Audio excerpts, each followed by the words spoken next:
So, hey everyone, I'm just sitting here chilling tonight before I get some sewing started.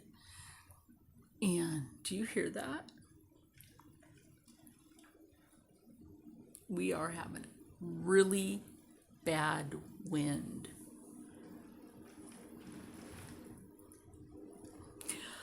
And I'm hoping a tree don't come through my bedroom window.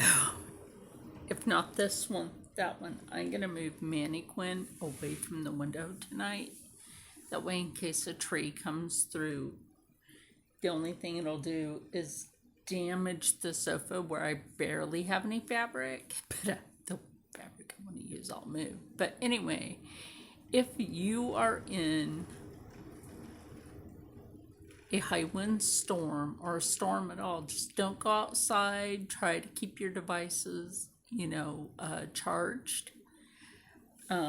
Like right now, I have my phone on the charger, and I have my Temu flashlight, which is also a device charger, thank goodness. And yeah, I'm just gonna sit here and try to relax and maybe get some knitting done. Stay safe.